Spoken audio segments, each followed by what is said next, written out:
పబ్బుల నిప్పుల సుడిగుండాల, కాక్టైల్ మత్తుల, మంటల చితుల, drugs డెన్ల, fire హెల్ల, తాగడానికి తాగి ఊగడానికి వెళుతున్నారా? అగ్ని కీలల్లో మాడి మసైపోవడానికి వెళుతున్నారా? మొన్న ముంబై పబ్ 14 మందిని బలి తీసుకుంది. నిన్న గోవా నైట్ క్లబ్ 25 మందిని ఆహుతి చేసింది. మరి పబ్బులను నిప్పుల కొలిమిలా మార్చిన పాపం ఎవరిది? క్రిస్మస్ 31 వస్తోంది. మన హైదరాబాద్ పబ్బుల్లో ఫైర్ సేఫ్టీ ఎంత? కోట్ల రూపాయలతో క్లబ్బు పెట్టారు. కాసుల కక్కుర్తితో గబ్బు పట్టించారు. ఆడుతూ పాడుతూ మైకంలో లోకాన్నే మరిచి తూగుతున్న టూరిస్టులను నిప్పుల్లో నెట్టేశారు. క్లబ్ కిల్లర్స్గా మారిన లూథ్రా బ్రదర్స్ ఎలా గాయబయ్యారు? వారి పాపాల చిట్టా ఏం చెబుతోంది? గోవా నైట్ క్లబ్ ఘటనలో అసలు దోషులెవరు?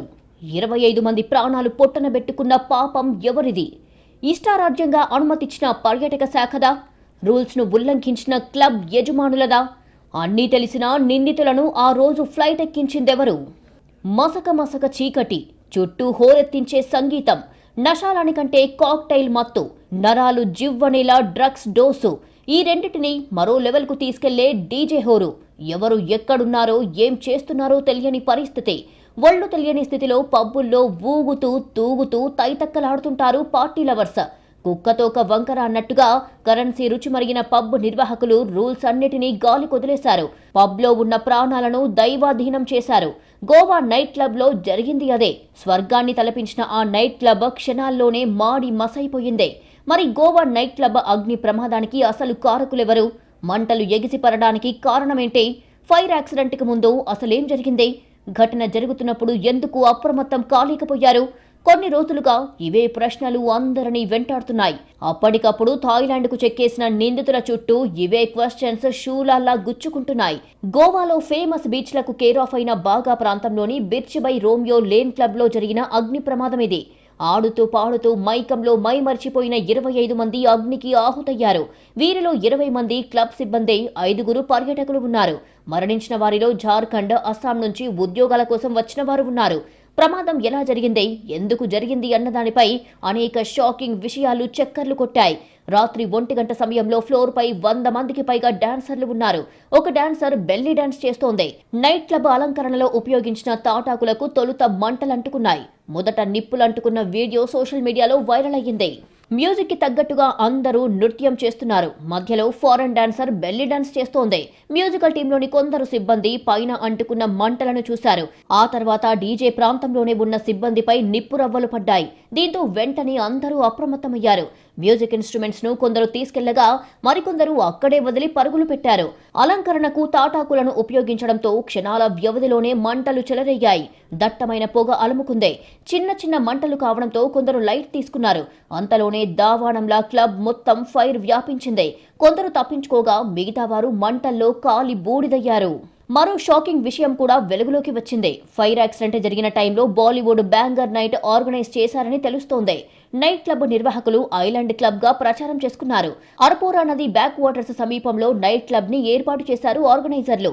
ఇందులో వెళ్లే మార్గం, వచ్చే మార్గం అత్యంత ఇరుకుగా ఉన్నాయని తెలుస్తోంది. ప్రమాద తీవ్రత పెరగడానికి ఇదే ప్రధాన కారణం. ఒక్కసారిగా మంటలు చెలరేగడంతో గందరగోళమయ్యింది. టూరిస్టులు ప్రాణభయంతో పరుగులు తీశారు. కొందరు ఇరుకుగా ఉన్న ఎగ్జిట్ డోర్ వైపు వెళ్లారు. మరికొందరు కిచెన్ లోకి వెళ్లి తప్పించుకునే ప్రయత్నం చేశారు. కొందరు నిప్పంటుకొని కాలిన గాయాలతో చనిపోయారని, మిగతా వారంతా దట్టమైన పొగ కారణంగా ఊపిరాడక మృతి చెందారని వెల్లడించారు అధికారులు. నైట్ క్లబ్ చుట్టూ ఉన్న ఇరుకు మార్గాలతో ఫైర్ సిబ్బంది వెంటనే స్పాట్ కు చేరుకోలేకపోయారు. ఫైర్ ను వెంటనే అదుపు చేయలేకపోయారు. పొగలో చిక్కుకున్న తర్వాత ఊపిరాడక చాలా మంది చనిపోయారు. సిలిండర్ పేలడం వల్లే ఫైర్ యాక్సిడెంట్ జరిగిందని పోలీసులు మొదట చెప్పినా డాన్సింగ్ రూమ్ లో మంటలు చెలరేగినట్లుగా ప్రత్యక్ష సాక్షులు తెలిపారు. సౌరభ్, గౌరవ్ లూథ్రా వీరే బిర్చిబై రోమియో లేన్ నైట్ క్లబ్ నిర్వాహకులు. యథేచ్ఛగా నిబంధనలు ఉల్లంఘించి కాసుల కోసం సేఫ్టీని గాలి కొదిలేసి చివరికి జనాలు మంటల్లో కాలిపోతుంటే థాయిలాండ్కు ఇండిగో విమానంలో పారిపోయిన క్లబ్ యజమానులు వీరే. అక్కడే వీరు అరెస్టు కూడా అయ్యారు. ఘటన జరిగిన 5 రోజుల తర్వాత థాయిలాండ్లోని పుకెట్లో వీరిని అదుపులోకి తీసుకున్నారు పోలీసులు. క్లబ్ను కిల్లర్ క్లబ్గా మార్చిన లూత్రా బ్రదర్స్పై 7 కీలక పరిణామాలు చోటు చేసుకున్నాయి. థాయిలాండ్లో వారిని అరెస్టు చేయడం, గోవా పోలీసులు వారిని అదుపులోకి తీసుకోవడం, వారి పాస్పోర్ట్లు రద్దు కావడం, బ్లూ కార్నర్ నోటీసులు జారీ కావడం, మరో అక్రమ క్లబ్ను కూల్చివేయడం, మధ్యంతర బెయిల్ పిటిషన్ను కోర్టు తిరస్కరించడం, జ్యుడిషియల్ విచారణకు ఆదేశించడం వంటి కీలక పరిణామాలు జరిగాయి. కానీ క్లబ్ యజమానుల చరిత్ర విస్తుపోయేలా ఉంది. క్రిస్మస్ డిసెంబర్ 31 వస్తోంది. వివిధ రాష్ట్రాల నుంచి, దేశాల నుంచి టూరిస్టులు పొలోమని గోవా వెళ్తుంటారు. తాగి ఊగడానికి, క్లబ్బులు, పబ్బుల్లో తైతక్కలాడ్డానికి మాత్రమే గోవా వెళుతుంటారు. గోవా నైట్ క్లబ్బుల భద్రతను తాజా ఘటన ప్రశ్నార్థకం చేసిందా? గోవా పర్యాటక శాఖ నిర్లక్ష్యం, క్లబ్ యజమానుల స్వార్థం పర్యాటకులను బలిపీఠమెక్కిస్తోందా? గోవా అంటేనే ఎంజాయ్. బీచ్ టూరిజంలో గోవానే టాప్. ఒకప్పుడు డచ్ పాలకులకు కేంద్రంగా ఉండటం, ఇప్పటికీ విదేశీయులు తమ నేలగా భావిస్తూ ఉండడం, అందమైన బీచ్లు, ప్రశాంతమైన వాతావరణం, చీప్గా లిక్కర్, డ్రగ్స్, ఇలా ఎన్నో అట్రాక్షన్స్ తో అటు ఫారినర్స్ కు, ఇటు మన యువతకు గోవా ఫేవరెట్ టూరిస్ట్ డెస్టినేషన్. అందులో బాగా బీచ్ మరో ఫేమస్. గోవాలో ఎంత విచ్చలవిడితనం ఉన్నా ఒకప్పుడు పోలీసింగ్ పక్కాగా ఉండేది. రూల్స్ కట్టుదిట్టంగా అమలయ్యేవి. టూరిస్టుల వల్లే గోవా ఆర్థిక వ్యవస్థ నడుస్తోంది. కానీ క్రమంగా గోవా కళ తప్పుతోంది. హత్యలు పెరిగిపోయాయి, డ్రగ్స్ వినియోగం పెరిగింది. కొత్త ఇన్వెస్టర్లు క్లబ్బులు, పబ్లను ఓపెన్ చేస్తున్నారు. ప్రభుత్వాధికారులకు లంచాలు ఎరగా వేసి నిబంధనలను అడ్డంగా అతిక్రమిస్తున్నారు. Beach by Romeo lane night club ప్రమాదానికి అవే కారణం. Beach by Romeo lane night club అక్రమాలు ఒక్కొక్కటిగా వెలుగులోకి వస్తున్నాయి. 1994లో అర్పోరా గ్రామంలో ఒకతను 2 ప్లాట్లను కొన్నాడు. 2004లో సురీందర్ కుమార్ ఖోస్లాతో క్లబ్ ఏర్పాటుకు విక్రయ ఒప్పందం చేసుకున్నాడు. అతను డబ్బు చెల్లించకపోవడంతో ఆ అగ్రిమెంట్ను క్యాన్సిల్ చేసుకున్నాడు. ఆ తర్వాత ఖోస్లా నుంచి క్లబ్ను సౌరభ్, గౌరవ్లు దొంగ పత్రాలు సృష్టించి కొన్నారు. కోస్లా, లూత్రా బ్రదర్స్ అక్రమాలపై బాధితుడు 20 ఏళ్లుగా పోరాటం చేస్తున్నాడు. Beach by Romeo lane night club licence ఎప్పుడో గడువు ముగిసిపోయింది. 2024 మార్చిలోనే వాణిజ్య లైసెన్స్ గడువు తీరినా క్లబ్ను కొనసాగిస్తున్నారు. అయినా అధికారులను మేనేజ్ చేసుకుని రన్ చేస్తున్నారు. క్లబ్లో డాన్సర్లుగా పనిచేస్తున్న చాలా మంది విదేశీయుల వీసా గడువు ఎప్పుడో ముగిసిపోయినా కొనసాగిస్తున్నారు. 25 మంది చనిపోతే గానీ గోవా ప్రభుత్వం మేల్కొనలేదు. నైట్ క్లబ్బుల్లో బాణాసంచా వినియోగంపై పూర్తిగా నిషేధం విధించింది. భవిష్యత్తులో ఇలాంటి ప్రమాదాలు జరగకుండా ఉండేందుకు ఇక్కడి నైట్ క్లబ్బులు, హోటళ్లు, ఇతర పర్యాటక ప్రాంతాలలో బాణాసంచా కాల్చడాన్ని బ్యాన్ చేస్తున్నట్టు వెల్లడించింది. క్రిస్మస్, న్యూ ఇయర్ సెలబ్రేషన్స్ కు గోవాకు టూరిస్టులు భారీ సంఖ్యలో వస్తుండటంతో అగ్ని ప్రమాదం తరహా ఘటనలు పునరావృతం కాకుండా పగడ్బందీ చర్యలు తీసుకున్నట్టు తెలిపింది. हमारी गोवा की टीम और सेंट्रल एजेंसीज के टीम के द्वारा यानी वहाँ से जो डिटेन किए दोनों जो क्लब ओनर्स हैं उनको वो गोवा में लाएंगे. जो मैंने खुद होके कहा था कि उनको जितना जल्दी हो सके उतना जल्दी हम बिहाइंड द बार्स उनको डालेंगे और इसीलिए उनको बहुत ही जल्दी हम गोवा में लेके आएंगे और इनके खिलाफ जो सख्त कार्रवाई जो कानून की तरफ से करना है वो सख्त कार्रवाई करेंगे.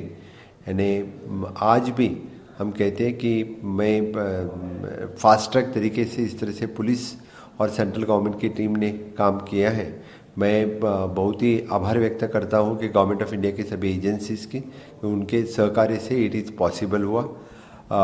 जितनी सख्त कार्रवाई इनके खिलाफ और बाकी जो लोग बचे हैं उनकी भी पूरी इन्वेस्टिगेशन चालू है.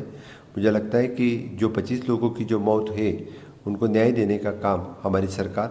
గోవాలో చిన్నా చితగా బీచ్లు కలిపి మొత్తం 54 ఉన్నాయి. 116 పబ్బులున్నాయి. 41 క్లబ్బులున్నాయి. బార్లు 1747 ఉన్నాయి. ఇక 322 వైన్ షాపులు ఉన్నాయి. కానీ వీటిలో భద్రతా ప్రమాణాలతో ఉన్నవి ఎన్నున్నాయో తెలియదు. తాటాకులతో నైట్ క్లబ్ నిర్మాణానికి ఎలా పర్మిషన్ ఇచ్చారో బోధపడదు. సౌరభ్, గౌరవ్ లూత్రా అక్రమాలను వెలికి తీస్తామంటున్న గోవా పోలీసులు ఈ కేసులో 5 మేనేజర్లు, సిబ్బందిని అరెస్టు చేశారు. అయితే గోవాలో వరుసగా జరుగుతున్న ప్రమాదాలు, దోపిడీలు, హత్యలు, విదేశీయులపై అత్యాచార ఘటనలు ఆందోళన కలిగిస్తున్నాయి. ముంబై పబ్ అగ్ని ప్రమాదం నుంచి ఎవ్వరూ పాఠం నేర్చుకోలేదు. దాని ఫలితమే Goa fire accident. Year end వస్తోంది. మరి మన హైదరాబాద్ పబ్బుల కథేంటి? చేతులు కాలాక ఆకులు పట్టుకోవడం, ఊహించనిది జరిగాక ఒకరిపై ఒకరు నిందలు వేసుకోవడం బాగా అలవాటైన మన అధికారులు కళ్ల ముందు కనిపించే దారుణాలపై దృష్టి పెట్టడం లేదు. మత్తులో తూగుతున్న పార్టీ లవర్స్ కూడా తమ భద్రత గురించి ఆలోచించడం లేదు. భాగ్యనగరం పబ్బుల్లో ఫైర్ సేఫ్టీ ఎంత? దాదాపు 8 ఏళ్ల క్రితం అంటే 2017 డిసెంబర్లో ముంబై కమలా హిల్స్ పబ్లో జరిగిన ఘోర ప్రమాదం జనాల మదిలో నుంచి ఇంకా చెరిగిపోలేదు. ఇయర్ ఎండింగ్ సెలబ్రేషన్స్లో మర్చిపోయి ఆడుతున్న టైంలో ఒక్కసారిగా మంటలు వ్యాపించాయి. ఈ ఘటనలో 14 మంది చనిపోయారు. ఈ ఘటన తర్వాత గోవా పబ్లో జరిగిన ఫైర్ యాక్సిడెంటే మేజర్. 25 మంది చనిపోయారు. అప్పుడు ముంబై పబ్, ఇప్పుడు Goa night club fire accident ఘటనతో హైదరాబాద్ ఒక్కసారిగా ఉలిక్కిపడింది. సిటీలో కూడా చాలా పబ్బులు, క్లబ్బులు ఉన్నాయి. వాటిలో ఎలాంటి పరిస్థితులు ఉన్నాయో పరిశీలిస్తే వెన్నులో వణుకు పుడుతుంది. ఏదైనా జరిగినా, చిన్నపాటి అగ్ని ప్రమాదం సంభవించినా జరిగే ప్రాణ నష్టం ఊహకందదు. నగరంలోని పబ్బుల్లో ఎలాంటి సేఫ్టీ మెజర్స్ పాటించడం లేదు. పబ్ నిర్వాహకులు కూడా పబ్లిక్ సేఫ్టీని గాలి కుదిలేశారు. ఫైర్ సేఫ్టీ అసలే లేదు. పబ్బుల్లోకి వెళ్లాలన్నా, తిరిగి బయటికి రావాలన్నా దారులు చాలా ఇరుకుగా ఉంటాయి. ఇక లోపలికి వెళ్తే మీరెక్కడున్నారో, ఏ రూమ్లో ఉన్నారో, ఏ గ్యాస్ ఛాంబర్లో ఉన్నారో, వాటికి దారులు ఎక్కడున్నాయో కూడా అర్థం కాదు. మొత్తమంతా సెమీ డార్క్. దీంతో ఫైర్ యాక్సిడెంట్ జరిగితే ఎమర్జెన్సీ ఎగ్జిట్ డోర్ ఎక్కడుందో తెలియదు. ఏ చిన్న ప్రమాదం జరిగినా అంతా గందరగోళమే. తప్పించుకునేందుకు ఒకే ఒక సన్నని మార్గం తప్ప ఏమీ కనిపించదు. వెంటిలేషన్ ఉండదు. ఎమర్జెన్సీ దారులు, ఫైర్ సేఫ్టీ ఎగ్జిట్స్ ఎక్కడా కనిపించవు. హైదరాబాద్ పబ్బుల్లో పరిస్థితిని ఎన్టీవీ పరిశీలించినప్పుడు దారుణమైన పరిస్థితులు కనిపించాయి. గోవా, ముంబై కన్నా హైదరాబాద్ పబ్బులు ఇంకా ఘోరంగా ఉన్నాయి. ఫైర్ సేఫ్టీ లేని ఈ పబ్బుల నుంచి కనీసం 10 మంది కూడా తప్పించుకోలేరు. Banjara Hills, Jubilee Hills, Madhapur, Gachibowli ఏరియాలో కుప్పలు తెప్పలుగా పబ్బులున్నాయి. ఈ పబ్బుల్లో వేటికి సరైన ఫైర్ సేఫ్టీ లేదు. ఏ మాత్రం చిన్న ప్రమాదం జరిగినా అదో ఘోర కలిలా మిగిలిపోయే ప్రమాదం ఉంది. హైదరాబాద్లో గుహల్లాంటి డిజైన్లలో పబ్బులు నడుస్తున్నాయి. జూబ్లీ హిల్స్, బంజారా హిల్స్ వంటి ప్రాంతాల్లోని పబ్బులు 5 అంతస్తులోనో 6 అంతస్తులోనో ఉన్నాయి. లిఫ్ట్ నుంచి 2-3 కన్నా కిందికి రాలేరు. ఇక పబ్బులన్నీ క్లోజ్డ్ హాల్లో స్మోక్ మధ్య నడుస్తుంటాయి. ఫైర్ యాక్సిడెంట్ అయితే సౌండ్ కూడా బయటికి రాదు. ఒకవేళ వచ్చినా మ్యూజిక్ హోరులో అరుపులు వినిపించవు. లైట్లు ఆన్లో ఉండవు. ప్రమాదం జరిగితే ఇక అంతే. ఒక్కసారిగా ప్రమాదం జరిగిందంటే గ్యాస్ ఛాంబర్లో 100 మందిని పెట్టి చంపినట్లు ఉంటుంది. సరిగ్గా ముంబై, గోవా పబ్బుల్లో జరిగింది అదే. హైదరాబాద్లోని 80% పబ్బుల పరిస్థితి దారుణంగా ఉంది. కుక్కతోక వంకర అన్నట్టుగా కరెన్సీ రుచి మరిగిన పబ్ నిర్వాహకులు రూల్స్ అన్నిటినీ గాలి కొదిలేస్తున్నారు. అధికారులు, పోలీసుల వార్నింగ్లను లైట్ తీసుకుంటున్నారు. పబ్లిక్ సేఫ్టీ కంటే కాసులే ముఖ్యమన్నట్టుగా వ్యవహరిస్తున్నారు. హైదరాబాద్ పబ్బుల్లో సీక్రెట్ రూమ్స్ కూడా నిర్వహిస్తున్నారు. వీటిల్లో దేనికి ఫైర్ సేఫ్టీ లేనే లేదు. పైగా చిట్టిపోటి డ్రెస్సులు, అశ్లీల డాన్సులు, చీకటి చాటున రొమాన్స్లు. ఇక నిబంధనలకు విరుద్ధంగా మైనర్లకు కూడా చాలా పబ్బులు మందు సరఫరా చేస్తున్నాయి. మొన్నటిదాకా పబ్బులు నడిపిందే దందా. వారి ఆగడాలను అడ్డుకున్న నాదుడే లేడు. మసక చీకట్లో జరిగే మకిలి పనులపై ఎన్టీవీ కొన్నేళ్లుగా కథనాలు ప్రసారం చేస్తోంది. దీంతో అధికార యంత్రాంగం కదిలింది. కొద్ది రోజులు హడావిడి చేశారు. మళ్లీ పబ్బుల్లో అదే వరుస. బంజారా హిల్స్ రోడ్ నంబర్ 10, 12తో పాటు జూబ్లీ హిల్స్ రోడ్ నంబర్ 36, 45లో మొత్తం 30కి పైగా పబ్బులు ఉన్నాయి. ఈ పబ్బులు ఎప్పటికప్పుడు నిబంధనలు ఉల్లంఘిస్తున్నాయి. అసలు పబ్లకు ఎక్సైజ్ పర్మిషన్ తప్ప పోలీస్ ఫైర్ సేఫ్టీ ఉండదు. గోవా ఫైర్ యాక్సిడెంట్ ఘటన నుంచైనా పాఠాలు నేర్చుకోకపోతే ఇక్కడ అలాంటి ఘోరం జరగొచ్చు. ఒక్క మాటలో చెప్పాలంటే పబ్బులకు వెళ్తే ప్రాణాలతో తిరిగొస్తారన్న గ్యారంటీ లేదు. గోవా నైట్ క్లబ్ లో జరిగిన ఫైర్ యాక్సిడెంట్ తో నైట్ లైఫ్ ఇండస్ట్రీ నిర్వహణ, భద్రతా ప్రమాణాలు, దాని ఆర్థిక వ్యవస్థలోని అంశాలపై చర్చ మొదలయ్యింది. మిరుమిట్లు గొలిపే లైట్లు, డీజే సంగీతం ఉండే నైట్ క్లబ్బుల్లో కోట్లాది రూపాయల బిజినెస్ జరుగుతోంది. ప్రపంచవ్యాప్తంగా ఇదో పెద్ద ఆర్థిక వ్యవస్థగా మారుతోంది. ఇండియాలో కూడా ముంబై, ఢిల్లీ, బెంగళూరు, హైదరాబాద్, గోవా వంటి మెట్రో సిటీల్లో నైట్ లైఫ్ ఎంటర్టైన్మెంట్ సెక్టార్లో ఏటా సుమారు 10% వృద్ధి నమోదవుతోంది. ప్రభుత్వాలకు కూడా పన్ను రూపంలో ఆదాయం భారీగానే వస్తోంది. కానీ భద్రతా ప్రమాణాలు పక్కాగా అమలు చేయడంలో మాత్రం అన్ని సిటీలు ఘోరంగా ఉన్నాయి. పబ్ కల్చర్ అనేది విదేశాల నుంచి దిగుమతైన విష సంస్కృతుల్లో ఒకటి. అయితే నలుగురితో కలిసిపోయే సరదా ఈవెంట్గా మొదలైన రాను రాను అసాంఘిక కార్యకలాపాల అడ్డాగా మారాయి. మద్యం, డ్రగ్స్ కి కేర్ ఆఫ్ అయ్యాయి. పలుకుబడి కలిగిన యాజమాన్యాలు అన్ని రూల్స్ ను అతిక్రమిస్తున్నాయి. క్లబ్బుల్లో కిటికీలు లేని చీకటి ప్రదేశాలు, ఇరుకైన మెట్లు, మూసివేసిన ఎమర్జెన్సీ ఎగ్జిట్లు, అగ్నిమాపక పరికరాలు లేకపోవడం లేదా ఉన్నా పని చేయకపోవడం వంటివి ప్రమాద తీవ్రతను అనేక రెట్లు పెంచడానికి కారణమవుతున్నాయి. రూల్స్ ఉల్లంఘించిన క్లబ్ యజమానులు, నిర్వాహకులు భారీ జరిమానాలు, లైసెన్స్ రద్దు, క్రిమినల్ కేసులను ఎదుర్కోవాల్సి వస్తుంది. అయినా అధికారులు పట్టించుకోవడం లేదు. అప్పటికప్పుడు హడావిడి తప్ప ఏమీ ఉండదు. ఇప్పటికైనా హైదరాబాద్ సహా అనేక నగరాల్లోని పబ్లు, క్లబ్ల నిర్వాహకులు మేల్కొనాలి. ఫైర్ సేఫ్టీ నిబంధనలను పక్కాగా అమలు చేయించాలి, లేదంటే లైసెన్స్ రద్దు చేసే క్రిమినల్ కేసు నమోదు చేయాలి.